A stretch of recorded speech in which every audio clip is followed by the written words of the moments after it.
नमस्कार। मेरे YouTube channel ई teaching Gurukul में आपका स्वागत है। आज मैं जावा प्रोग्रामिंग में कोई लेक्चर ना प्रेजेंट करके इस वीडियो के माध्यम से फर्स्ट प्रोग्राम मैं आपको दिखाने जा रहा हूँ। मतलब फर्स्ट प्रोग्राम करने जा रहा हूँ, तो वो एक लाइव प्रोग्राम होगा जो कि मैं VS कोड के माध्यम से आपको करके दिखाऊंगा। तो प्रोग्राम का जो टाइटल है वो है calculate and show the area of circle with और विदाउट यूजिंग क्लास। तो इस पर्टिकुलर प्रोग्रामिंग में जो फर्स्ट प्रोग्राम है, क्योंकि इससे पहले मैंने हेलो वर्ल्ड का एक छोटा सा प्रोग्राम बताया था, वो जस्ट जब हम लोग कोई कोडिंग करते हैं तो एक जस्ट इंट्रोडक्शन टाइप का प्रोग्राम होता है। एक्चुअल प्रोग्राम मैं यहाँ से स्टार्ट कर रहा हूँ। इसके बाद जो भी प्रोग्रामिंग होगा तो वो प्रोग्राम के नाम से ही 1 2 3 के फॉर्म में होगा, और जो लेक्चर्स होंगे वो लेक्चर्स के नाम से होंगे। तो फर्स्ट प्रोग्राम में जैसे आप टाइटल दे सकते हो, तो यहाँ पे दो कंडीशन दिया गया है कि बाय यूजिंग क्लास, मैं एक सर्कल क्लास का यूज करूंगा, और बाय विदाउट यूजिंग क्लास। तो इसका मतलब है जावा प्रोग्राम में एक मिनिमम क्लास होता है जिसके अंदर मेन फंक्शन होता है, तो वो क्लास तो होता ही है। लेकिन अगर विथ क्लास की बात कर रहे हैं तो इसका मतलब है मैं एक अनदर क्लास बनाऊंगा, यानी दो क्लास होगा मेरे प्रोग्राम में, जो विथ क्लास के बेस पर होगा, और विदाउट क्लास मतलब मेरा जो डिफॉल्ट क्लास होगा जिसके अंदर जावा मेन फंक्शन है, उसके थ्रू मैं एक एरिया कैलकुलेट करने का प्रोग्राम सर्कल में कैसे बनाऊंगा, तो वो इन दोनों को बताऊंगा। तो इस वीडियो को तो इसलिए आपको लास्ट तक देखना पड़ेगा ताकि आपको दोनों कंसेप्ट समझ में आ जाए कि विथ और विदाउट यूजिंग क्या होता है। और साथ ही साथ मैं ये भी बताता हूँ कि इस पर्टिकुलर प्रोग्राम में एक स्मॉल जो कंसेप्ट है, बहुत इंटरेस्टिंग सा कंसेप्ट है, वो स्टैटिक, वो भी यहाँ पे आपको शो होगा, जो कि विदाउट यूजिंग क्लास के बेस पर होता है या उसी के कंसेप्ट में आता है। तो अगर आप मेरे चैनल के न्यू यूजर्स हैं तो आप मेरे चैनल को सब्सक्राइब कर लीजिएगा, बेल आइकन को प्रेस कर लीजिएगा, और अगर वीडियो को अच्छा लगे तो शेयर कीजिएगा और कमेंट्स करना नहीं भूलिएगा। तो चलिए हम लोग स्टार्ट करते हैं प्रोग्रामिंग में, सीधा VS कोड पे चलते हैं हम लोग। तो चलिए स्टार्ट करते हैं। जैसे हमने सबसे पहला प्रोग्राम पढ़ा था हेलो वर्ल्ड का, तो ये एक आपको टेम्पलेट दिख रहा है कि हेलो वर्ल्ड कैसे होता है। तो अब हम VS कोड के माध्यम से अपना नेक्स्ट प्रोग्राम, जो फर्स्ट प्रोग्राम है, वो बनाने जा रहे हैं। तो उसके लिए मैंने बहुत सारी चीज़ों के बारे में इससे पहले प्रीवियस वीडियोस है जिसमें मैंने आपको बताया था कि कैसे करके VS कोड के थ्रू प्रोग्राम जो होता है बनाते हैं, करते हैं। तो उसके बारे में वीडियोस ऑलरेडी अपलोडेड है, उसको आप देख लीजिएगा। तो मैं यहाँ डायरेक्ट स्टार्ट कर रहा हूँ। जैसे मेरा डायरेक्टरी है जावा PRG, तो जावा PRG के अंदर मैंने डायरेक्टरी बना लिया। तो इसके अंदर मैं यहाँ पे देख सकते हैं न्यू फाइल, तो न्यू फाइल में मैं क्लिक करूंगा तो मेरा फाइल ओपन हो जाएगा। मैं इस पर्टिकुलर जो प्रोग्राम का नाम है मैं सर्कल डेमो के नाम से दूंगा, सर्कल डेमो डॉट जावा के थ्रू। तो मैंने ये बनाया। अब जैसे ही मैंने यहाँ पे बनाया तो ये हमारा एक टेम्पलेट क्रिएट हो गया, सर्कल डेमो, यानी पब्लिक नाम से टेम्पलेट का, क्योंकि इसके अंदर मेन फंक्शंस होगा, जो भी चीजें होता है मैं इसके अंदर डिफाइन करूंगा। अब मेरा सबसे पहला होता है कि मेन, इसमें ये हो गया। अब आ जाते हैं मेन फंक्शन। तो मेन फंक्शन के लिए मैंने यहाँ पे किया, यहाँ पे क्लास था, क्लास को मैं लिख देता हूँ। अब मेन फंक्शन के लिए मैं एक बार देखिए, ये हमारे पास टेम्पलेट आ जाता है। अगर आपने सही तरीके से VS कोड इंस्टॉल किया और उसकी जितने भी एक्सटेंशन है उसको अगर आपने इंस्टॉल किया, तो ये सारे के सारे जो होता है आपके पास अवेलेबल है, यानी ये ऑटोमेटिक आपको जो कमांड्स है उसको आ जाएगा और आप उसको डायरेक्टली यूज कर सकते हो without typing, wasting your time in typing. Typing में आपका टाइमिंग वेस्ट नहीं होगा। तो ये हमारा एक पहला प्रोग्राम है। तो सबसे पहला मैं आपको बताया था कि विथ यूजिंग सर्कल क्लास, तो मैं यहाँ पे क्लास बनाऊंगा, उसके बाद विदाउट यूजिंग में बताऊंगा। तो पहले मैं यहाँ पे बनाऊंगा सर्कल नाम का एक क्लास। जैसे मैंने बताया कि क्लास का नाम जो होता है हमेशा कैपिटल लेटर में होता है, तो मैं क्लास कीवर्ड यूज करूंगा, क्लास सर्कल, और उसके बाद जो होता है मैंने ये क्लास बना दिया। अब सर्कल नाम के क्लास में सबसे इंपॉर्टेंट होता है कि मैं एक डिफॉल्ट वैल्यू को लेके मैं इस प्रोग्राम को बनाऊंगा। तो मैं यहाँ पे लिख देता हूँ वॉइड, ठीक है, एरिया करके लिख देता हूँ, एरिया, जैसे जो मुझे कैलकुलेट करना है। और मैं इस तरह से एक टेम्पलेट क्रिएट कर लेता हूँ कि मैं अब, लेकिन एरिया किसका करना है, तो उसके लिए मुझे रेडियस चाहिए। तो मैं उसके लिए रेडियस जो होता है मैं क्रिएट कर लेता हूँ, और इस रेडियस वैल्यू का मैं यूज करूंगा। अब जैसे एरिया ऑफ सर्कल, तो सर्कल का एरिया जो होता है वो साइड इंटू साइड होता है। तो मैं यहाँ पे डायरेक्टली प्रिंट करूंगा, प्रिंट एलन। तो यहाँ पे मैं एरिया जो है, तो सॉरी यहाँ पे डबल आ गया, इसको मैं हटा दिया।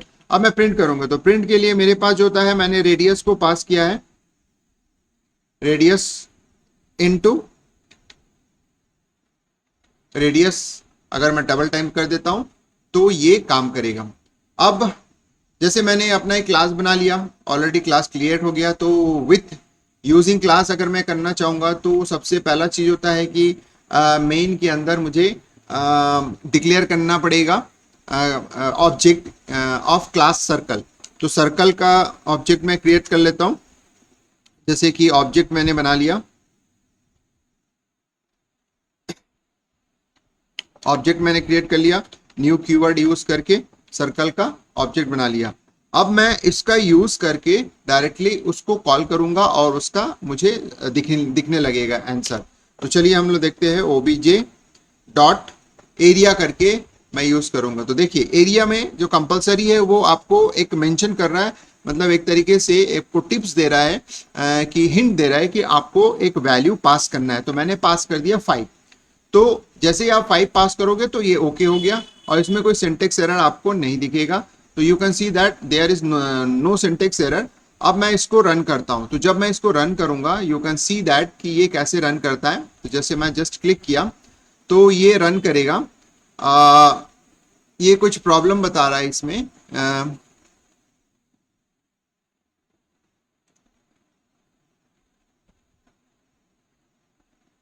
हाँ देखिए अब ये रन किया है। रन करने के बाद कुछ प्रॉब्लम दिखाया है कि exception in thread Java circle पर।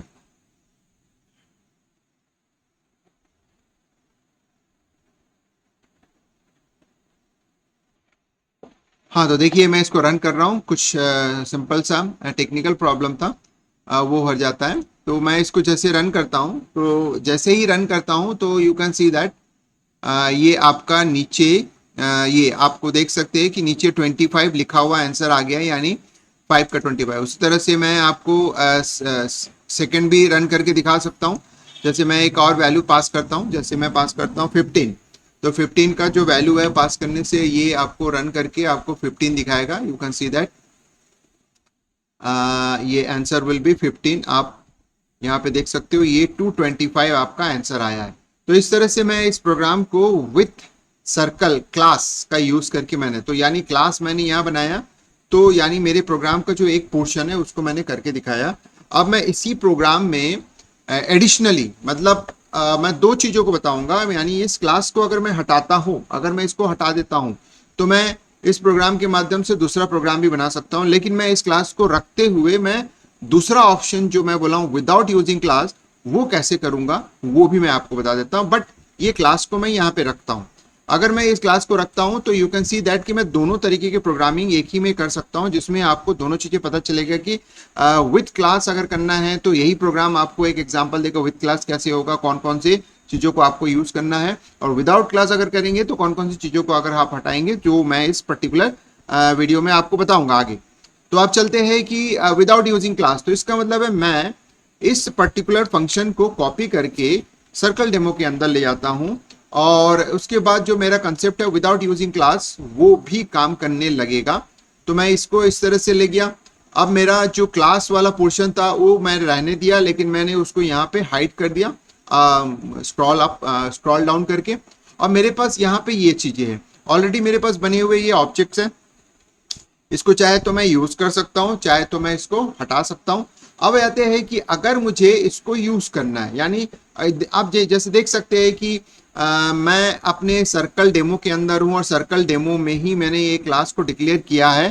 तो इसका मतलब होता है मेन क्लास के अंदर से मैं इस जो फंक्शन इस फंक्शन को डिक्लेयर किया है, तो इस फंक्शन को मैं यूज कर सकता हूं मेन के अंदर से बिना ऑब्जेक्ट को क्रिएट किए। तो चलिए मैं ट्राई करता हूं कि बिना ऑब्जेक्ट क्रिएट किए उसको मैं कॉल कर सकता हूं क्या। तो मैंने ये एरिया कॉल किया, एरिया कॉल करने के बाद 12 लिखा, और उसके बाद मैं यहाँ पे देखिए, अब देखिए मैंने सब कुछ अकॉर्डिंग टू द रूल्स की क्लास के अंदर कोई फंक्शन है तो एक दूसरे को कॉल कर सकते हैं बिना ऑब्जेक्ट क्रिएट किए। ये मैंने आपको आप जो ऑब्जेक्ट ओरिएंटेड प्रोग्रामिंग में पढ़ते हैं तो ये सब चीजें होती हैं। लेकिन अब प्रॉब्लम ये है कि ये मना कर रहा है कि नहीं हो सकता। उसका कारण ये है क्योंकि मैंने जो क्लास बनाया है वो स्टैटिक क्लास है, और मैंने जो ये फंक्शन बनाया है जिसके माध्यम से मैं कॉल कर रहा हूँ, यानी मेन फंक्शन के अंदर इस फंक्शन को कॉल कर रहा हूँ। तो किसी स्टैटिक फंक्शन से किसी नॉन स्टैटिक फंक्शन को अगर आप कॉल करते हैं तो जावा अलाउ नहीं करता। तो उसके लिए मेरे पास एक ऑप्शन है कि मैं इसको कैसे कॉल कर सकता हूं। तो इसके लिए मुझे क्या करना पड़ेगा, ये इसको स्टैटिक बनाना पड़ेगा। तो इसको आप अगर स्टैटिक बना देते हैं तो देखिए ये हमारा प्रॉब्लम सॉल्व हो गया, यानी यहाँ पे आप कोई एरर शो नहीं होगा। तो अब इसको अगर मैं रन करता हूं तो बकायदा हमको एक रिजल्ट मिलेगा। यू कैन सी दैट, मैं आपको दिखा रहा हूं, ये देखिए रिजल्ट। तो यहाँ पे हमारे पास दो रिजल्ट है। जैसे मैंने सर्कल क्लास को तो हटाया नहीं है, तो सर्कल क्लास का भी रिजल्ट आपको मिल रहा है, जैसे 225 15 का, और 12 का जो नॉन मतलब क्लास का यूज करके, यानी मैं डायरेक्टली उसी जो मेन क्लास है, डेमो क्लास है, उसके अंदर मैं यूज करके भी बना सकता हूँ, यानी एक्स्ट्रा क्लास क्रिएट किए बिना। तो यहाँ पे आपको दोनों एग्जांपल साइड बाय साइड दिखेगा, विथ क्लास का यूज करके और विदाउट क्लास का यूज करके। पर यहाँ कंडीशन ये है कि you have to be use the function as a static. अब आते हैं कि अगर सपोज कर लो स्टैटिक नहीं बनाना है, नॉन स्टैटिक के थ्रू करना है, तो how it could be possible. तो उसके लिए एक तरीका होता है, मैं आपको बता रहा हूं कि ये मैंने ये किया। अब मैं यहाँ पे चलिए मैं इसको ऐसे ही एज इट इज, अब मैं सपोज कर लो इसी एरिया को मैं रन करना चाहता हूँ, लेकिन यहाँ पे एरर आता है, तो ये एरर को हटाना है, तो मैं इसको अभी डिलीट कर देता हूँ। अब मैं क्या करूंगा कि एक क्लास, जो मेरा क्लास है, यानी जो मेरा क्लास है सर्कल डेमो क्लास है, उससे मैं एक ऑब्जेक्ट बनाऊंगा। ये ऑब्जेक्ट 2 करके मैं बनाता हूं। अब मैं इसको क्रिएट करता हूं न्यू से, सर्कल डेमो क्लास से। सर्कल डेमो क्लास से मैंने क्रिएट किया, तो इसका मतलब है मैं जिस क्लास के अंदर हूं उसी क्लास का एक ऑब्जेक्ट बनाऊंगा, और उसके बाद जो होता है मैं इसको कॉल कर सकता हूं डॉट एरिया। अब इसके अंदर मैं पास करता हूं, देखिए, और सेम एज मैं 12 को पास करूंगा और इसके बाद इसको रन करूंगा। अब इसको जब मैं रन करता हूं तो देखिए इसमें कोई एरर नहीं है। जब मैं इसको रन करूंगा तो बकायदा ये आपको मतलब परफेक्टली ये आपको आउटपुट देगा। चलिए मैं इसको थोड़ा सा लार्ज करता हूं। हाँ, अब देखिए ये रन किया। रन करने के बाद आपको दोनों आउटपुट मिल रहा है, with using class and without using class. अब यहाँ पे एक चीज आपको मिल रहा है कि यहाँ स्टैटिक फंक्शन का यूज करने की जरूरत नहीं है, यानी मेरा फंक्शन जो होता है नॉन स्टैटिक बेस पर भी कॉल हो सकता है। तो इसका मतलब आपको समझ में आ गया होगा इस प्रोग्राम में कि अगर मैं किसी फंक्शन को उसी क्लास के अंदर डिफाइन करके उसको यूज करना चाहता हूं, तो एक कंडीशन देखा है आपने कि अगर मेन के अंदर कॉल करता हूं तो मेन ऑलरेडी एक स्टैटिक होता है, तो स्टैटिक फंक्शन के अंदर किसी भी नॉन स्टैटिक फंक्शन को कॉल नहीं कर सकते। तो इसका मतलब होता है जिसको कॉल कर रहे हैं उसको भी स्टैटिक आपको मेंशन करना पड़ेगा। और दूसरा, अगर सपोज कर लो नॉन स्टैटिक बेस पर अगर आपको कॉल करना चाहते हो तो डेफिनेटली आप जिसके अंदर आपका मेन फंक्शन है और जिसके, जैसे मैंने बोला कि मेन फंक्शन स्टैटिक है और उसके अंदर से नॉन स्टैटिक फंक्शन को कॉल करना चाहते हो, तो एक ही रास्ता आपके पास बचता है, और वो होता है कि आप उस क्लास का जिसके अंदर मेन फंक्शन है उस क्लास का ऑब्जेक्ट बनाइए, और ऑब्जेक्ट बनाने के बाद उस ऑब्जेक्ट के माध्यम से यानी उसके थ्रू आप कॉल कीजिए, तो then you can access the non static function. तो ये हो गया हमारे पास दो चीजें। मैं आपको फिर से एक बार पूरा चीजें दिखा देता हूं कि मैंने दोनों चीजों को कैसे करके किया है। और इसमें हमने 3 चीजें किया है। एक तो होता है बाय यूजिंग क्लास, जो पहला चीज है वो हो गया, और दूसरा जो मैंने किया है विदाउट यूजिंग क्लास, जो कि मैंने स्टैटिक और नॉन स्टैटिक दोनों बताया है, जिसमें हमारे पास ऑप्शंस हैं। तो विथ क्लास और विदाउट यूजिंग क्लास आप दोनों प्रोग्रामिंग कर सकते हो। तो नेक्स्ट प्रोग्राम में दोस्तों हम लोग और देखेंगे नेक्स्ट प्रोग्राम में क्या है। तो इस वीडियो को लास्ट तक देखने के लिए आप सबको धन्यवाद। अगर ये वीडियो आपको पसंद आया तो लाइक कीजिएगा, ज़्यादा से ज़्यादा शेयर कीजिएगा और कमेंट्स करना नहीं भूलिएगा, और बेल आइकन को प्रेस करना नहीं भूलिएगा, ताकि जो नेक्स्ट वीडियो या नेक्स्ट प्रोग्राम जो मैं अपलोड करूंगा उसका नोटिफिकेशन आपको तुरंत मिल जाए।